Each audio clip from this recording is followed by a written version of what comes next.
Thiruthanigai channel பார்க்குற அனைவருக்கும் வணக்கம். இப்போ ஒரு புளி குழம்பு வச்சு காட்டுறேம்மா நான். அதுக்கு நம்ம மசாலா பொடி அரைச்சிக்கலாம்.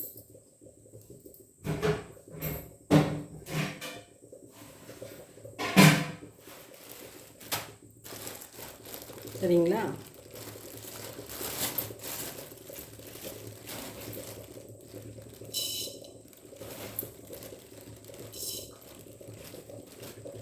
தனியம்மா இதை நல்லா வறுத்துக்கணும்.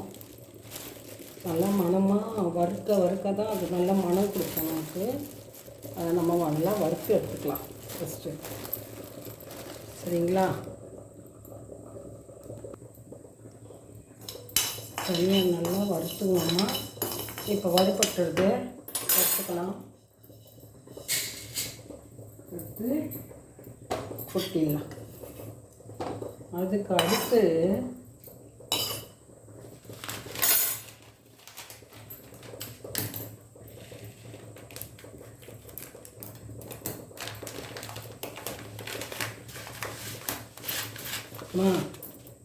நம்ம பண்ணுற குழம்புக்கு இது போதும். கொஞ்சமாக தனியா போட்டுக்கணும், இல்லைன்னா கசப்பு எடுக்கணும்.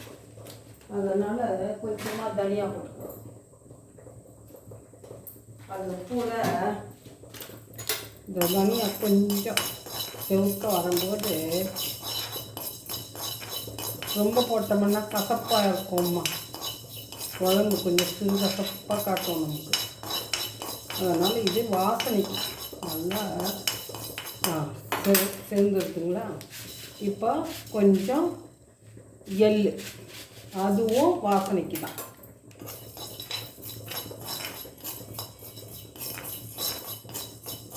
நாளைக்கு வெளியே போகிறாங்க, அதுக்காக புளி சாதம் கட்டி கொடுக்கலான்னு சொல்லிட்டு அதுக்காக கொஞ்சமாகவே பண்ணுறேம்மா நான். நீங்களும் இதே மாதிரி லஞ்சுக்கு கட்டினாலும் குழந்தைங்களுக்கு இந்த மாதிரி செஞ்சு அழகாக கட்டி கொடுக்கலாம் நீங்கள்.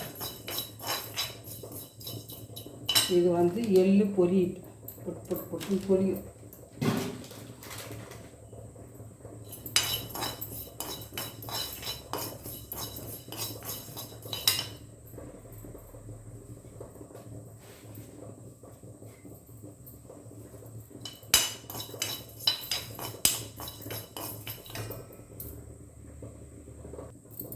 அதுக்கு அடுத்து கறிவேப்பிலம்மா, அதையும் எடுத்து போட்டுப்போம்.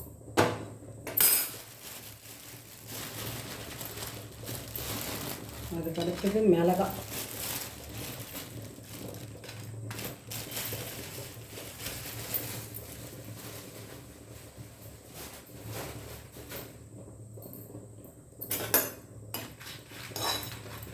இது பாருங்கள் எத்தனை மிளகாய் போட்டிருக்கேன்.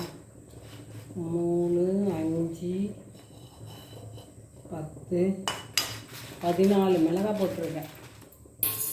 சரிங்களா? நம்ம தாளிக்கத்தில் கொஞ்சம் குறைச்சிக்கலாம். அப்படின்னா இந்த மாதிரி போட்டோம்னா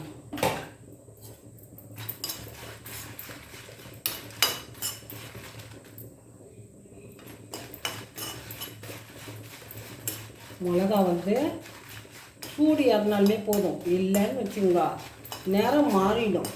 நிறம் மாறிச்சுன்னா நமக்கு புளி சாதம் கொஞ்சம் நிறம் கம்மியாக இருக்கும். அதனால் இது கொஞ்சம் சூடு ஏறினாலுமே போதும், அரைப்பட்டுடும்.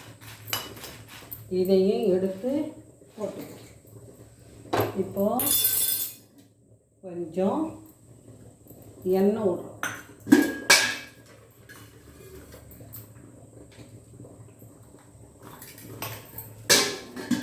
இது எதுக்குன்னாமா பெருங்காயம்.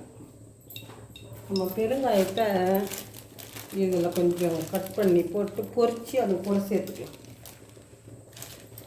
இதுதாம்மா புளி சாதத்துக்கு உண்டான மசாலா ரெடி.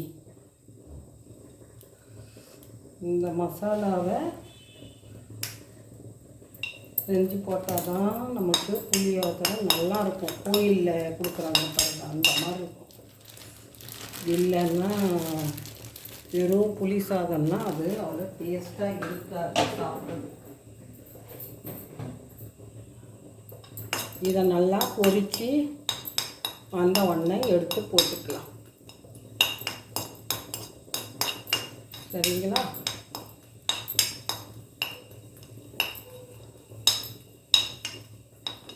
இவ்வளோதான். இதை அரைச்சி வச்சுக்கணுமா. இது எல்லாத்தையும் இதை எடுத்து பொரிஞ்ச உடனேயும் எடுத்து பொரிஞ்சிடுது. இது அரைப்பட்டுடும். இதை நான் அரைச்சி வச்சுக்கிட்டு அப்போல்லாம் குழம்பு வைக்கும்போது நான் உங்களுக்கு காட்டுறேம்மா. சரிங்களா?